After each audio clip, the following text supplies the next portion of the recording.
નમસ્કાર મિત્રો, ઘણા દિવસે આપણે મળીએ છીએ.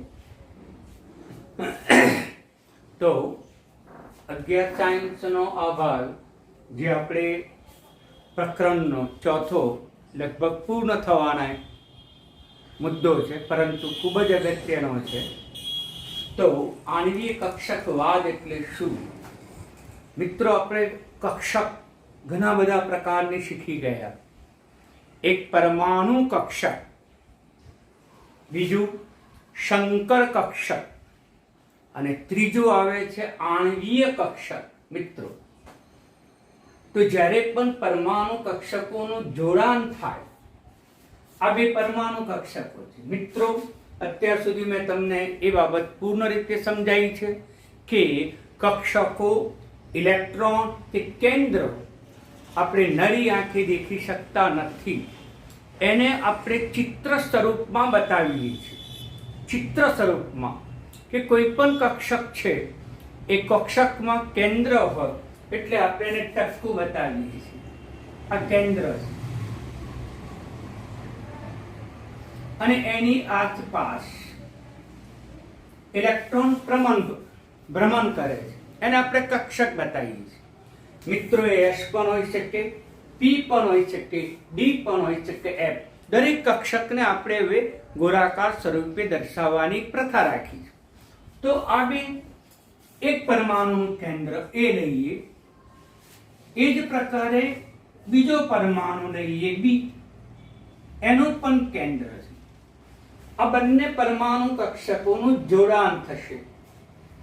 ઇલેક્ટ્રોન જે સ્પિન છે, એકની આ દિશામાં હશે, બીજાની તેના કરતા વિરુદ્ધ દિશામાં હશે. આ જે છે મિત્રો, એ પરમાણુ કક્ષકો છે. એને આપણે પરમાણુ કક્ષકો તરીકે ઓળખીશું. પરમાણુ કક્ષકો. બીજો વિકલ્પ પણ હોઈ શકે મિત્રો, કે બે પરમાણુ કેન્દ્રો ધરાવતી કક્ષકો અને એ કક્ષકમાં ઇલેક્ટ્રોન જે સ્પિન છે, એ ઇલેક્ટ્રોન સ્પિન પરસ્પર વિરુદ્ધ દિશામાં હશે. આ જે છે એ ઇલેક્ટ્રોન ભ્રમણ બતાવે છે. કેન્દ્રની આસપાસ ઇલેક્ટ્રોનનું ભ્રમણ, જેને આપણે સ્પિન ભ્રમણ. અહીંયા ઇલેક્ટ્રોનનું સ્પિન ઘડિયાળના કાંટાના દિશામાં, અહીંયા ઇલેક્ટ્રોનનું સ્પિન ઘડિયાળના કાંટાની વિરુદ્ધ દિશામાં છે. તેથી બંને વચ્ચે ઉદ્ભવતું ચુંબકીય ક્ષેત્ર સમાન છે. મારી ભૂલ છે. ઉદ્ભવતું ચુંબકીય ક્ષેત્ર પરસ્પર વિરોધી છે. તેથી તેમની વચ્ચે આકર્ષણ થશે, અને આકર્ષણ થશે એટલે તેમની વચ્ચે સહાયક જોડાણ થશે. એકબીજાને પૂરક જોડાણ થશે. એવા શબ્દો પણ વાપરી શકાય.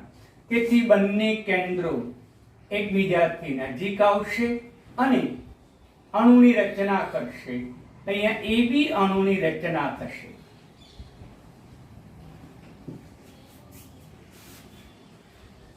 એ જ પ્રકારે અહીંયા બંને પરમાણુ કેન્દ્રમાં આસપાસ ઇલેક્ટ્રોનનું ભ્રમણ ઘડિયાળના કાંટાની દિશામાં અથવા તો ઘડિયાળના કાંટાની વિરુદ્ધ દિશામાં. પરંતુ ઉદ્ભવતું ચુંબકીય ક્ષેત્ર એ પરસ્પર વિરોધી હશે? ના, સમાન હશે. સમાન હોવાથી તેમની વચ્ચે અપાકર્ષણ થશે, અને અપાકર્ષણ થશે, બંને કેન્દ્રો નજીક આવશે. પણ નજીક આવે પરંતુ એ અણુની રચના કરી શકશે નહીં. આમાં અણુની રચના થઈ એટલે આ જે થઈ આણ્વીય કક્ષક થઈ.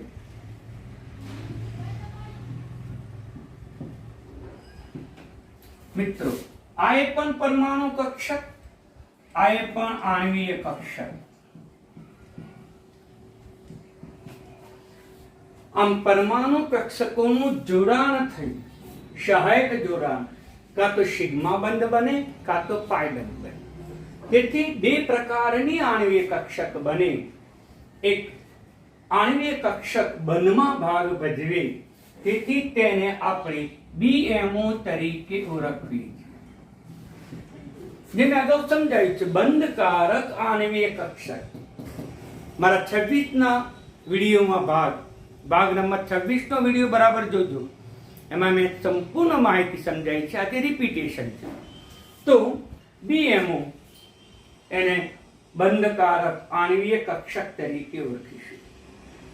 જ્યારે અહીંયા બંને કેન્દ્રો, બંને પરમાણુ કક્ષકો નજીક આવે છે, પણ ઇલેક્ટ્રોન સ્પિન સમાન હોવાથી અપાકર્ષણ થાય છે, અણુની રચના થતી નથી. એટલે આ જે આણ્વીય કક્ષક થઈ એને આપણે બંધ પ્રતિકારક આણ્વીય કક્ષક તરીકે ઓળખીશું, જેને આપણે ABMO તરીકે ઓળખીએ છીએ. અહીંયા સિગ્મા બોન્ડિંગ બંધ બને છે, પાય બંધ પણ બને. અહીંયા બંધ બનતો નથી, એટલે સ્ટારની નિશાની છે મિત્રો, બરાબર સમજી લેજો. હવે આ પરમાણુ કક્ષકો એક જ કેન્દ્રની આસપાસ આવેલા છે, માટે એક જ કેન્દ્રીય છે. જ્યારે આણ્વીય કક્ષકો બે કેન્દ્રોની આસપાસ છે, કેન્દ્ર સમૂહની આસપાસ ગોઠવાયેલા, એને આણ્વીય કક્ષક તરીકે ઓળખવામાં આવે. આ એક કેન્દ્રીય છે. આ જે બધી પરમાણુ કક્ષક છે એ એક કેન્દ્રીય છે. આ આણ્વીય કક્ષક છે મિત્રો, પરંતુ બંધની રચના થતી નથી. અહીંયા બંધની રચના થઈ તે મેં AB લખ્યું, અહીંયા બંધની રચના થતી નથી.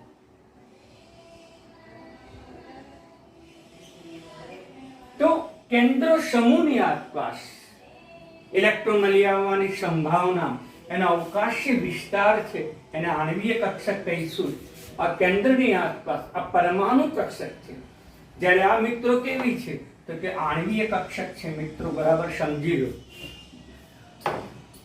અને આપણે બીજી રીતે પણ બતાવી શકીએ છીએ, અલગ અલગ રીતે બતાવવાની પ્રથા છે. આ ઉર્જા સ્તર છે મિત્રો, આ ઉર્જા સ્તર છે. આ એક કક્ષક છે જેને આપણે કહીશું પરમાણુ કક્ષક, પક તરીકે પણ ઓળખી શકાય. આ બીજા તત્વની પરમાણુ કક્ષક છે, બીજા તત્વની. આ એક તત્વ લઈએ, પરમાણુ લઈએ, A ની પરમાણુ કક્ષક છે, આ B ની પરમાણુ કક્ષક છે. બે પરમાણુ કક્ષકોનું રેખીય જોડાણ થાય છે, રેખીય જોડાણ,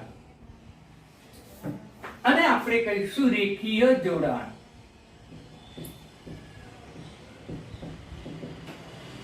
પણ બે પ્રકારનું રેખીય જોડાણ. એક બીજાને સહાયક હોય. સહાયક હોય એટલે નીચી ઉર્જા ધરાવતી આણ્વીય કક્ષક બને. મિત્રો આ પણ આણ્વીય કક્ષકનું જ ચિત્ર છે, સમજી લો. તો અહીંયા આપણે લઈશું AB ની આણ્વીય કક્ષક.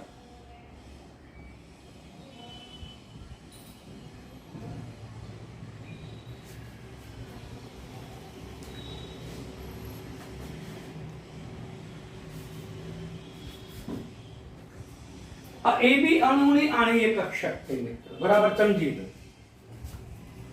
તો આ જે જોડાણ થયું એ જોડાણ એકબીજાને સહાયક હતું. સહાયક જોડાણ એકની એક બાબત છે, ચિત્ર સ્વરૂપે અલગ અલગ રીતે રજૂઆત કરવાની પ્રથા છે.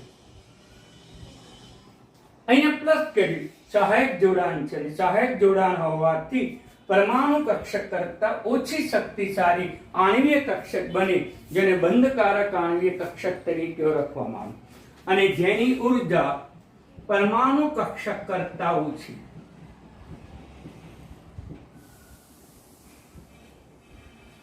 એની ઉર્જા પરમાણુ કક્ષક કરતા ઓછી. બીજો પણ વિકલ્પ હોઈ શકે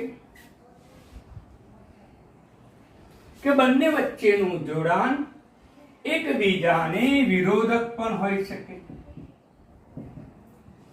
બીજાનું જોડાણ વિરોધક પણ હોઈ શકે, અને વિરોધક થાય તો ABMO બને, જેની ઉર્જા આ પરમાણુ કક્ષક કરતા વધુ, એટલે આપણે ઉપર બતાવવી પડે. મિત્રો અહીંયા આનો અર્થ એમ થયો કે આ બે કક્ષકોનું જે રેખીય જોડાણ છે, ઇલેક્ટ્રોનની ભાગીદારી છે, એકબીજાને સહાયક નથી, એકબીજાને વિરોધક છે. એકના એક શબ્દ છે. રેખીય જોડાણ સહાયક તો BMO ની રચના થાય તો BMO.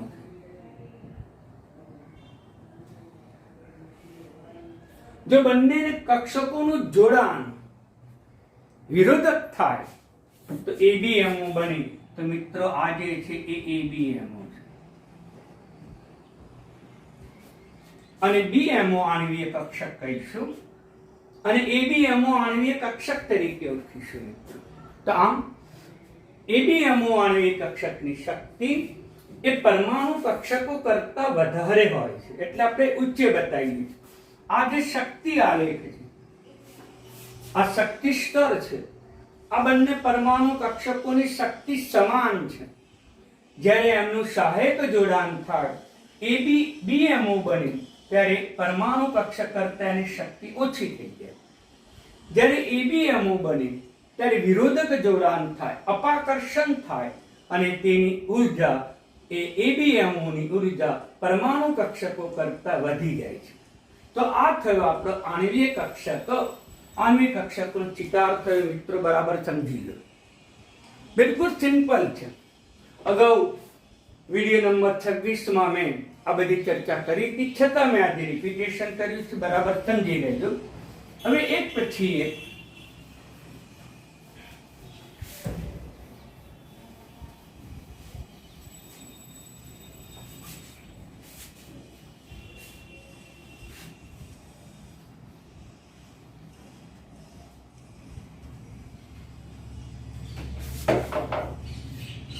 એનો ગુણધર્મની ચર્ચા કરીએ.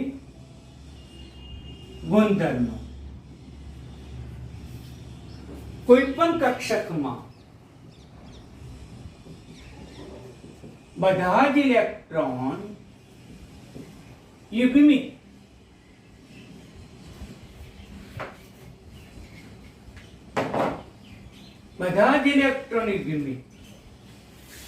તો ગુણધર્મ આવશે પ્રતિચુંબકીય. કક્ષકમાં બધા જ ઇલેક્ટ્રોન યુગ્મિત, પછી ચાહે પરમાણુ કક્ષક હોય, ચાહે શંકર કક્ષક હોય, ચાહે આણ્વીય કક્ષક. કક્ષક શબ્દ આવે એટલે એમાં ઇલેક્ટ્રોન હોય જ. જો ઇલેક્ટ્રોન યુગ્મિત હોય, આ કક્ષક છે, એમાં બધા જ ઇલેક્ટ્રોન જો યુગ્મિત હોય, યુગ્મિત ઇલેક્ટ્રોન, તો પછી એ પદાર્થ, એ પરમાણુ, એ કક્ષક પ્રતિચુંબકીય ગુણધર્મ ધરાવે છે. એક ઇલેક્ટ્રોન અયુગ્મિત હોય, આમ પણ હોઈ શકે અથવા આમ પણ હોય, તો પછી એ ગુણધર્મ બની જશે અનુચુંબકીય.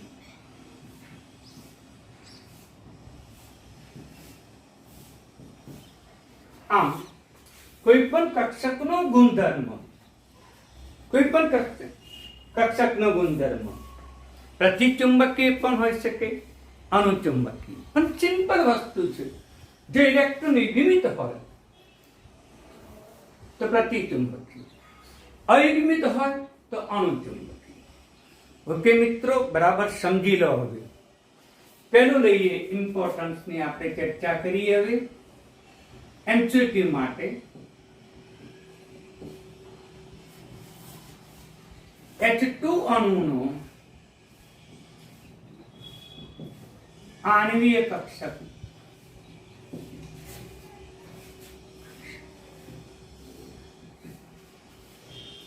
H2 અણુનો આણ્વીય કક્ષક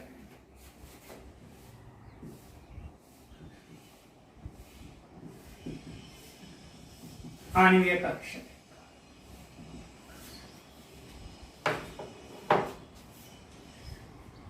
સમજી ગયો. તો H2 અણુ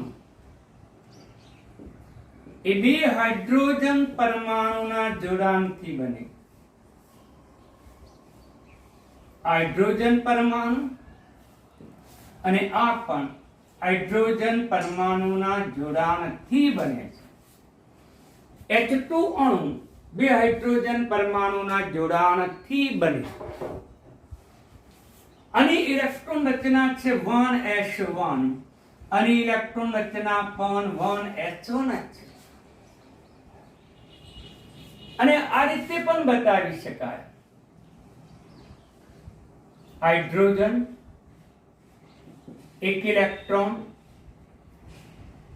બીજો હાઇડ્રોજન બીજો ઇલેક્ટ્રોન, 1s1 1s. બંને એક જ છે, પરંતુ આ જે છે એ પરમાણુ કક્ષક છે. આ પરમાણુ કક્ષક છે. હવે આણ્વિક કક્ષકનો ચિતાર.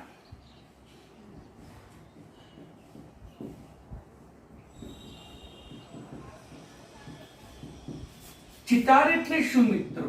ચિતાર એટલે ચિત્ર, રજૂઆત. ચિત્ર દોરવાનું નથી, પરંતુ એને ટૂંકમાં રજૂ કરવાની પદ્ધતિ છે, જેને આપણે કહીશું આણ્વિક કક્ષકનો ચિતાર. તો આ રીતે બતાવવામાં આવે છે. આ ઉર્જા સ્તર છે મિત્રો, હમણાં બતાવી તે મુજબ. આ બાજુ આપણે હંમેશા પરમાણુ કક્ષક જ બતાવીએ છીએ, એક પરમાણુ. આ બાજુ બીજા પરમાણુની પણ પરમાણુ કક્ષક જ બતાવીએ. પરમાણુ કક્ષકને આપણે આ રીતે દર્શાવવાની પ્રથા છે.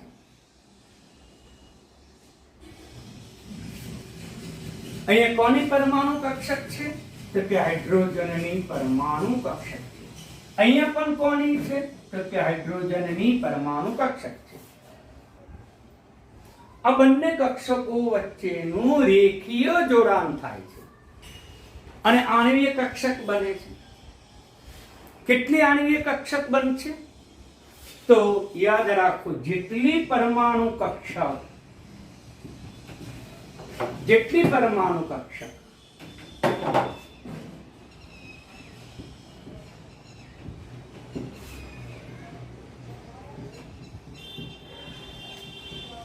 તેટલી જ આણ્વીય કક્ષક.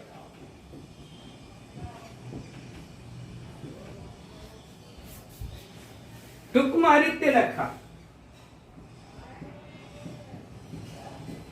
જેટલી પકડ તેટલી આકર, જેટલી પરમાણુ કક્ષક તેટલી જ આણ્વીય કક્ષક. મિત્ર, પકડ એટલે આકર, જેટલી પરમાણુ કક્ષક એટલી જ સંકર કક્ષક. જેટલી પરમાણુ કક્ષક વચ્ચે સંમિશ્રણ થઈને સંકર કક્ષકો બને એટલી જ સંખ્યાની. sp એટલે શું? એક s અને p, બે જ સંકૃત કક્ષક બની. sp2 એટલે શું? એક s બે p, ત્રણ સંકૃત કક્ષક બની. sp3 એટલે શું? એક s અને ત્રણ p, તો ચાર sp3 સંકૃત કક્ષક બની. જેટલી પરમાણુ કક્ષક એટલી સંકૃત કક્ષક. એ જ પ્રમાણે જેટલી પરમાણુ કક્ષક એટલી જ આણ્વીય કક્ષક. સમજો લો મિત્રો, એટલી જ આણ્વીય કક્ષક. અહીંયા કેટલી પરમાણુ કક્ષકો છે? તો કે બે. એક હાઇડ્રોજનની, આ બીજા પણ હાઇડ્રોજનની. બંનેનું જોડાણ થશે. કેટલી પકા છે? તો કે બે પકા છે. તો આકઈ કેટલી બનશે? તો આકઈ બે બનશે. એ પૈકીની અડધી એટલે કે એક એ નીચી ઉર્જા ધરાવતી બનશે અને એક ઊંચી ઉર્જા ધરાવતી કક્ષક બનશે. આ જે છે ઉર્જા સ્તર છે. આ જે છે એને આપણે કેવું જોડાણ કહીશું? તો આને આપણે કહીશું સહાયક જોડાણ.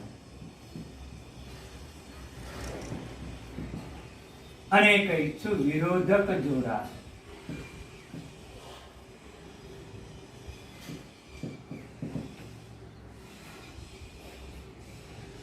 આ સહાયક જોડાણ છે, આ વિરોધક જોડાણ. આમાં કેટલા ઇલેક્ટ્રોન છે મિત્રો? તો કે એક જ ઇલેક્ટ્રોન. આ રીતે બતાવો. આમાં પણ કેટલા ઇલેક્ટ્રોન છે? તો તે એક જ ઇલેક્ટ્રોન. સહાયક જોડાણ થવાથી આપણને BMO ની રચના થાય છે. BMO એટલે બંધકારક આણ્વિક કક્ષક. લખવાની પ્રથા જ છે BMO. આ રીતે લખવાનું. જો વિરોધક જોડાણ થાય તો બંધ પ્રતિકારક આણ્વિક કક્ષક બને, જેને આપણે કહીશું ABMO. આ BMO બની, આ ABMO. બસ આ ચિત્ર જ બતાવવાનું છે, કોઈ વર્ણન છે જ નહીં, કારણ કે ચિત્ર જે વર્ણનનું એક સ્વરૂપ છે. હવે ધ્યાન આપો, કેટલા ઇલેક્ટ્રોન છે આમાં? તો કે 2 ઇલેક્ટ્રોન છે મિત્રો. આમાં પણ એક છે, આમાં પણ. તો પછી આણ્વિક કક્ષકમાં પણ કેટલા ઇલેક્ટ્રોન? પરમાણુ કક્ષકોમાં, કોઈ પણ કક્ષકોમાં ઇલેક્ટ્રોનની ગોઠવણીના 3 નિયમો: અવબાવનો નિયમ, ઉનનો નિયમ, પાઉલીનો નિયમ. આ ત્રણેય નિયમનું પાલન થાય ને થાય. પછી ચાહે પરમાણુ કક્ષક હોય, ચાહે સંકૃત કક્ષક હોય, કે ચાહે આણ્વીય કક્ષક હોય, પરંતુ તેમાં ઇલેક્ટ્રોનની ગોઠવણી, પહેલો નિયમ હાઉસ-બાઉના સિદ્ધાંત અનુસાર ઇલેક્ટ્રોન હંમેશા ઓછી આણ્વીય કક્ષકમાં દાખલ થાય. ત્યાર પછી ઉનનો સિદ્ધાંત અને ત્યાર પછી પાઉલીનો સિદ્ધાંત. તો હાઉસ-બાઉનો સિદ્ધાંત શું કહે છે? ઇલેક્ટ્રોન હંમેશા ઓછી કક્ષક ધરાવતી, ઓછી ઉર્જા ધરાવતી કક્ષકમાં દાખલ થાય. ઓછી ઉર્જા.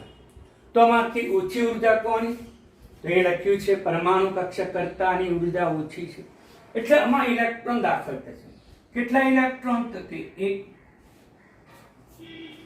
પરંતુ કોઈ પણ કક્ષકમાં, ચાહે પરમાણુ કક્ષક હોય, ચાહે શંકર કક્ષક હોય, ચાહે આણ્વીય કક્ષક હોય, કોઈ પણ કક્ષકમાં વધુમાં વધુ કેટલા ઇલેક્ટ્રોન સમાઈ શકે? વધુમાં વધુ કેટલા ઇલેક્ટ્રોન?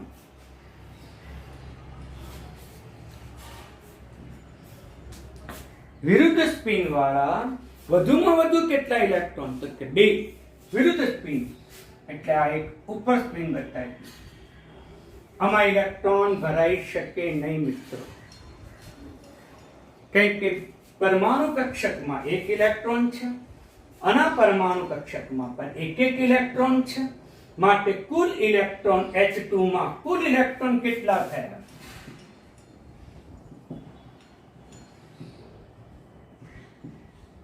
કુલ ઇલેક્ટ્રોન 2 થયા. તેથી 2 ઇલેક્ટ્રોન ગોઠવાય. ઓકે મિત્રો. તો પછી ધ્યાન આપો, હાઇડ્રોજન પરમાણુની ઇલેક્ટ્રોન રચના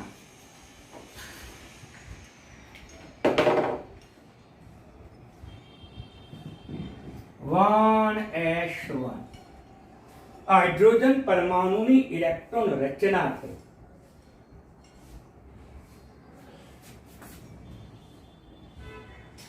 H2 અણુની ઇલેક્ટ્રોન રચના સમજો. હવે અત્યાર સુધી માત્ર પરમાણુની ઇલેક્ટ્રોન રચના સમજાવતો હતો, હવે આવશે H2 ની ઇલેક્ટ્રોન રચના આવશે. મિત્રો બરાબર સમજી લો. તો આમાં તો પછી S કક્ષકનું જોડાણ થાય. S કક્ષકનું જોડાણ, આ હાઇડ્રોજન પરમાણુ કક્ષક, હાઇડ્રોજનની S કક્ષક છે, આ પણ હાઇડ્રોજનની S કક્ષક છે, અને S કક્ષકનું સંમિશ્રણ તે હંમેશા સિગ્મા બંધ જ બને. તેથી આ જે કક્ષક બની એને કહેવાય સિગ્મા બોન્ડિંગ. કેમ બોન્ડિંગ લખ્યું? બંધ બને છે માટે સિગ્મા બોન્ડિંગ કક્ષક. આમાં પણ સિગ્મા બંધ જ બને, પરંતુ અણુની રચના થતી નથી. બંધ પ્રતિકારક છે એટલે એના માટે સંકેત થશે સિગ્મા સ્ટાર. મિત્રો એટલે અહીંયા થશે સિગ્મા સ્ટાર. આ તો કિટ ડાયાગ્રામ થઈ ગયો. 2 પરમાણુ કક્ષકોના જોડાણથી સિગ્મા બોન્ડિંગ બને. ઓછી ઉર્જા ધરાવતી આણ્વિક કક્ષક, જેને BMO કહેવાય. બે પરમાણુ કક્ષકોના વિરુદ્ધક જોડાણથી એબીએમઓ બને, જેની ઉર્જા પરમાણુ કક્ષક કરતા વધુ હોય, જેને આપણે સિગ્મા સ્ટાર તરીકે ઓળખીએ છીએ. હવે આની ઇલેક્ટ્રોન રચના H2 અણુની હવે પરમાણુ કક્ષક બતાવવાની જરૂર નથી.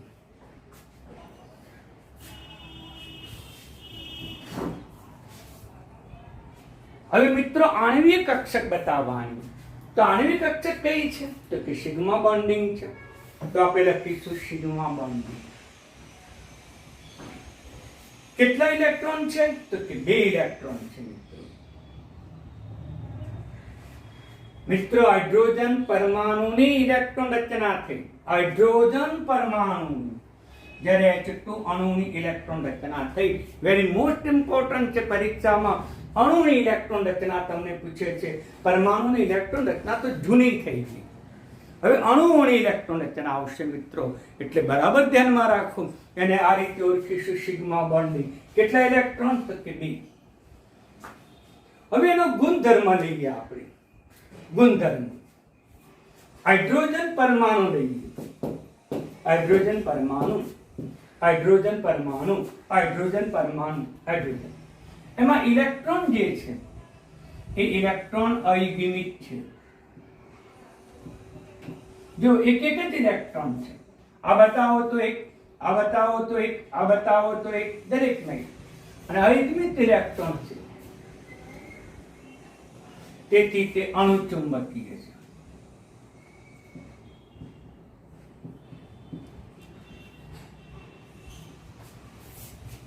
સમજી લો. અણુચુંબક. જ્યારે H2 અણુ તમે જુઓ, H2 અણુ એમાં આ જે છે એ સિગ્મા બોન્ડિંગ છે. કેટલા ઇલેક્ટ્રોન છે? તો કે 2 ઇલેક્ટ્રોન છે. જુઓ, સિગ્મા બોન્ડિંગ 2 ઇલેક્ટ્રોન છે. અને 2 ઇલેક્ટ્રોન હોવાથી H2 અણુ પ્રતિચુંબકીય છે. 2 ઇલેક્ટ્રોન છે પણ પરસ્પર વિરોધી છે.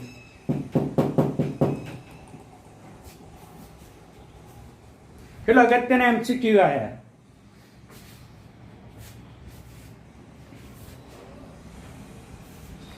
શબ્દ બરાબર સમજજો.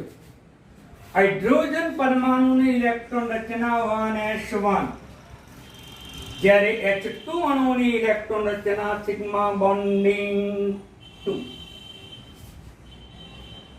એટલે એની અંદર 2 ઇલેક્ટ્રોન છે. સિગ્મા બોન્ડિંગ આણ્વિય કક્ષક, આ 1s પરમાણુ કક્ષક, આ જે છે એ આણ્વિય કક્ષક.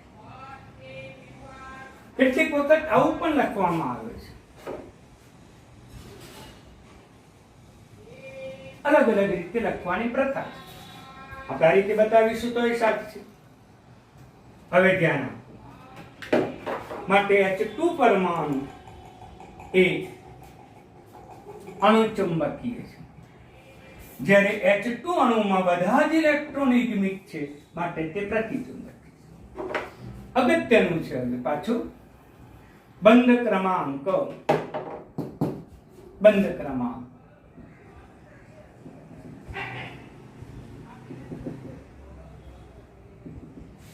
બિલકુલ સિમ્પલ છે. બોન્ડ ઓર્ડર, જેને આપણે કહીશું બંધ ઓર્ડર એટલે ક્રમાંક. BMO માં ઇલેક્ટ્રોનની સંખ્યા. મિત્રો BMO માં આ ચકાસવાનું. પરમાણુ કક્ષક તો જૂનું થઈ ગયું. BMO માં તો BMO માં કેટલા ઇલેક્ટ્રોન? તો કે આ 1 અને 2 ઓછા ABMO માં ઇલેક્ટ્રોન સંખ્યા. આ ABMO આમાં ઇલેક્ટ્રોન છે? તો કે ના, આમાં ઇલેક્ટ્રોન નથી. 0. ભાગાકારમાં 2 ભાગાકાર માટે 2 H2 અણુની જ્યારે રચના થાય ત્યારે બંને વચ્ચે સિંગલ બંધ હોય છે. એકલ બંધ છે.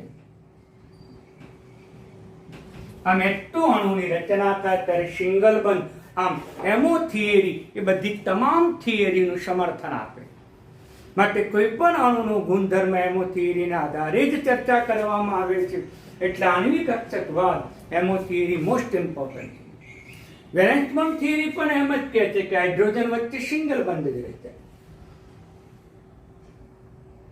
ક્લિયર? તો એમો થિયરી ને આધારે બંધ ક્રમાંક પણ નક્કી કરી શકાય. એના માટે સૂત્ર છે Nb એટલે બીએમઓમાં ઇલેક્ટ્રોન સંખ્યા ઓછા Na એન્ટી બોન્ડિંગમાં. એટલે આ જે સૂત્ર છે એ તો મોસ્ટ ઇમ્પોર્ટન્ટ છે. એ તમારે નોંધ કરતા રહેવાનું. આ બધું જેટલી મેં નોંધ કરી હતી આજે એ તમામ નોંધ તમારી નોટબુકમાં કરજો ને કરજો. આ ઉપરાંત આ પણ અગત્યની છે, એ પણ તમે નોંધ અવશ્ય રીતે કરજો. જો Nb ની કિંમત વધી જાય તો બંધ ક્રમાંક ધન આવે, અને ધન આવે તો અણુ શક્ય બને. જો બંનેની કિંમત સરખી થઈ જાય, આમાં જેટલા ઇલેક્ટ્રોન હોય એટલા જ આમાં ઇલેક્ટ્રોન હોય, બંનેની સંખ્યા જો સરખી થઈ જાય, બંનેની સંખ્યા તો શૂન્ય બને, તે વખતે અણુની શક્ય બનતો નથી, અણુની રચના થતી નથી. પરમાણુ શક્ય છે, અણુ શક્ય નથી. ચર્ચા કરી આવતીકાલે. બંધ ક્રમાંક ઋણ ક્યારે હોય તો કે આના કરતા બીએમઓ કરતા એબીએમઓ ની સંખ્યા વધી જાય. આના કરતા આની સંખ્યા વધી જાય તો ઋણ આવે, જે શક્ય બનતો નથી. આમ અણુની કોઈ રચના જોવા મળતી નથી. મિત્રો, અમુક અણુ શક્ય બનશે, નહીં બને એનો આધાર તમારે બંધ ક્રમાંકના આધારે નક્કી કરી શકાશે. જો બંધ ક્રમાંક ધન આવે તો અણુ શક્ય છે. જો બંધ ક્રમાંક શૂન્ય આવે તો શક્ય નથી, અને ઋણ આવે તો કહી શકાય અશક્ય છે. એટલે મિત્રો, આટલી વસ્તુ જે છે એ મોસ્ટ ઇમ્પોર્ટન્ટ હતી, એ બરાબર તૈયાર કરજો મિત્રો. એટલે આજથી આપણે વિડીયો મોકલવાનું શરૂ કરીએ છીએ મિત્રો. એટલે શરૂઆત છે, પરંતુ આણ્વિક કક્ષકવાદ મેં અગાઉ તમને ભાગ નંબર 26 માં અપ ટુ ડેટ સમજાયો હતો, પરંતુ વચ્ચે આપણે થોડી ગેપ પડી ગઈ હતી. એટલે હવેથી રેગ્યુલર રીતે હું તમને રોજ એક વિડીયો મોકલી આપીશ. એનો અભ્યાસ કરજો, અને એની સાથે સાથે તમે નોટ્સ પણ ઉતારજો, જેથી તમને આ ટોપિક અપ ટુ ડેટ આવડે. અગત્યનો છે, અને આવતી સાલ પણ 12 સાયન્સમાં નીટ જી માટે પણ મોસ્ટ ઇમ્પોર્ટન્ટ છે. તૈયાર કરજો મિત્રો. ધન્યવાદ.